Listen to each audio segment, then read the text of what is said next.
Anda menyaksikan Breaking News Kompas TV bersama saya Disti Larasati. Saudara, hari ini pembongkaran pagar laut di wilayah Kabupaten Tangerang terus dilanjutkan. Dan hari ini Polairut dari Pluit, Jakarta akan bergegas untuk bergabung bersama dengan personel TNI Angkatan Laut untuk melakukan pembongkaran pagar laut yang saat ini memang sudah terus dilanjutkan.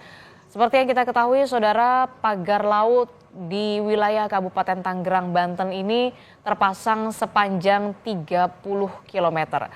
Di hari ke-6 setidaknya sudah ada 15,5 km pagar laut yang dibongkar oleh petugas. Itu artinya perlu waktu setidaknya kurang dari sepekan lagi jika memang pembongkaran pagar laut ini terus dilanjutkan setiap harinya dengan target perharinya 5 km. Tapi kemudian yang menjadi tantangan di lapangan atau di laut yang sudah tadi disebutkan oleh jurnalis Kompas TV Malaika Kridaman dan juga Renata Panggalo, memang ada sejumlah kesulitan. Pertama adalah tantangannya soal cuaca.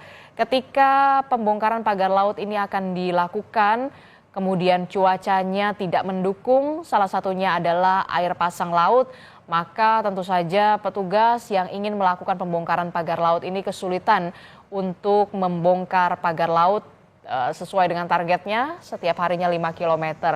Dan juga bambu-bambu yang memang sudah terpasang di pagar laut Tangerang ini juga bambu-bambu yang kemudian tadi disebutkan adalah bambu-bambu yang tebal begitu dan terpacuk atau tertanam di laut ini juga cukup kuat begitu ya, belum lagi dasar lautnya juga yang kemudian berpasir. Inilah yang kemudian juga menjadi kesulitan tersendiri bagi petugas untuk melakukan pembongkaran pagar laut di Tangerang. Tapi hari ini petugas dari TNI Angkatan Laut dan juga Polairut rencananya memang akan kembali membongkar pagar laut di Kabupaten Tangerang.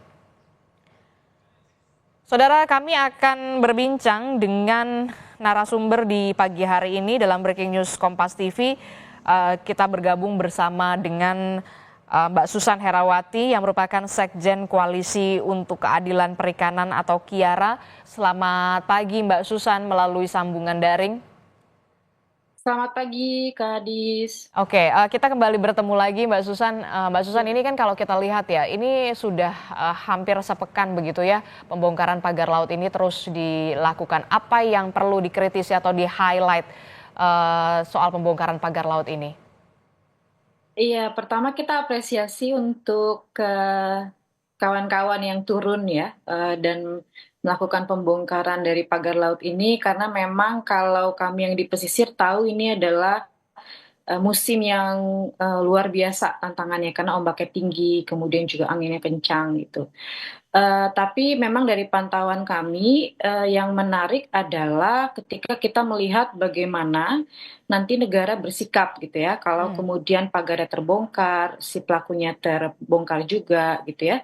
Tapi, dari pantauan kami ternyata memang hari ini, kita melihat ada upaya untuk meringankan, para pelaku pejahat, lingkungan ini gitu. Contohnya Upaya meringankan pelaku tindakan kejahatan inilah yang kemudian nanti saya akan tanyakan lagi ke Mbak Susan, tapi saya potong dulu, maaf sekali Mbak Susan karena kita punya gambar terbaru dan ini adalah visual terkini dari markas Polairut di Pluit, Jakarta Utara, di mana tim kami yakni jurnalis Kompas TV Renata Panggalo dan juga juru kamera ada Julian Fernando bersama dengan petugas ataupun tim dari Polairut ini akan sebentar lagi akan bergegas menuju Kabupaten Tangerang, wilayah di mana pembongkaran pagar laut ini akan dilanjutkan hari ini, saudara.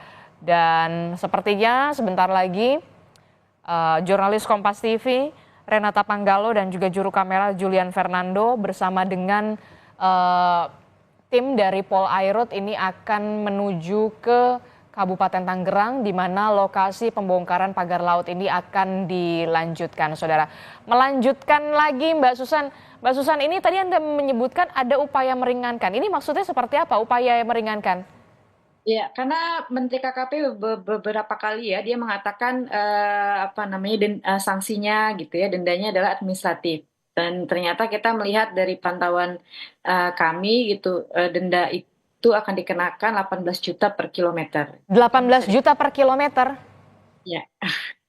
Artinya kalau dikalikan dengan 30 kilo gitu ya hari ini gitu, itu tidak, saya yakin itu lebih murah daripada biaya membangun pagarnya. Bahkan untuk bambu-bambunya saja masih lebih mahal bambunya ketimbang dendanya gitu. Jadi ya memang ini adalah satu upaya untuk meringankan ya, diskon besar-besaran gitu ya dari negara gitu.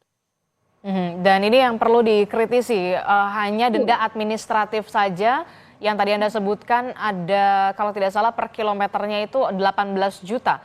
Anda Ya, melihat ini benar-benar tidak sepadan sama sekali dengan apa tidak yang kemudian sepadan. menimpa saat ini nasib nelayan yang Ya, kesulitan. kerusakan. Mhm. Kerusakan ekologi, kemudian orang yang kemudian hari ini turun harus berhadapan dengan ombak tinggi, itu ada ancaman nyawa mereka gitu ya. Kemudian juga kawan-kawan yang kehilangan bukan hanya mata pencariannya, tapi itu pasti ekosistem pesisirnya rusak gitu. Dan ini kemudian menggambarkan bahwa negara sekali lagi gitu ya tidak tegas. Artinya besok-besok nih kalau ada para pelaku penjahat lingkungan gitu ya, ya sudah dirusak dulu aja, nanti dendanya juga nggak besar-besar banget gitu. Jadi kayak kita nih dihadapkan dengan situasi yang apa ya, negara tuh terlihat banget gitu tidak tidak punya power terhadap korporasi gitu. Oke, jadi menurut Anda ini sama sekali tidak sepadan ya? Tidak sepadan. Ya kita lihat ya bapak-bapak ini dari pagi sudah turun, kawan-kawan nelayan itu bahkan kemarin turun kalau dari cerita kawan-kawan kami di lapangan gitu ya membantu pembongkaran ya, tapi sekali lagi kalau kemudian dendanya seperti ini ya tidak sepadan sama sekali, dan kami takut kalau kemudian nanti KKP terus menerbitkan PKKPRL atau izin-izin di pesisir untuk pemanfaatan ruang, ya ujung-ujungnya ya denda-denda seperti ini aja gitu, walaupun ekosistem lautnya ini dirusak gitu oleh perusahaan. Tapi kalau secara aturan seharusnya selain denda administratif begitu, apalagi yang harus dijerat kepada para pelaku ini yang melakukan pemasangan pagar laut ini yang tadi Anda sebutkan, selain juga merusak ekosistem laut, juga menyulitkan nelayan untuk mencari ikan, mata pencaharian mereka juga berkurang. Iya, memang permasalahan utama adalah semua aturan ini kan dipayungi oleh Undang-Undang Cipta Kerja gitu ya, Hmm. yang kemudian kita tahu bahwa ini sanksinya administratif. Padahal sebenarnya di Undang-Undang 1 tahun 2014 ya tentang pengelolaan wilayah pesisir itu bisa bisa dikenakan sanksi pidana sebenarnya gitu. Tapi ya sekali lagi Undang-Undang CK ini mematahkan sebenarnya. Permasalahan lainnya yang perlu digarisbawahi adalah bagaimana kemudian KKP ini punya posisi yang tegas sebenarnya untuk bagaimana kita akan mengelola lautnya. Artinya harus punya unsur kehati-hatian untuk menerbitkan PKKPRL karena banyak nih kasus-kasus yang serupa. Contohnya di Pulau Pari gitu ya, di Manado Utara, ya kurang lebih sama. Nanti dorongannya itu semuanya dendanya administratif tuh. Artinya kan KKP harus hati-hati kalau mau mengeluarkan izin. Jangan kemudian menjadi seperti apa ya, maklar izin lah, karena kita tahu ujung-ujungnya ini administratif gitu. Hmm. Dan dalam hal itu sebenarnya harus ada hal yang lebih progresif. Kalau kami sih dari dulu memang tidak sepakat dengan Undang-Undang CK yang memang harus dicabut gitu. Mhm, mhm. Eh, dan laporan kami ke Bareskrim ini memang tidak menggunakan Undang-Undang CK, Undang-Undang 1 gitu, yang memang sanksi pidana harus tidak cuman administratif gitu. Mhm, mhm, mhm, mhm.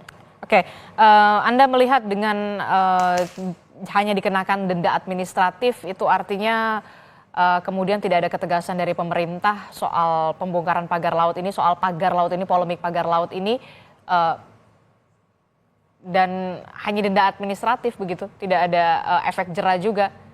Iya, bayangkan kalau kemudian taruhlah kita ya negara akan menerima apa ya, denda ini sekitar 700 juta gitu ya. Untuk Hmm. pemulihan ekosistem pesisir itu butuh tahunan gitu. Hmm. Bahkan kalau terumbu karang itu butuh waktu yang cukup lama gitu. Belum lagi kalau kita hitung-hitung bagaimana pengeluaran ataupun masukan kawan-kawan gitu ya yang hari ini tidak sebanding karena adanya pagar laut gitu.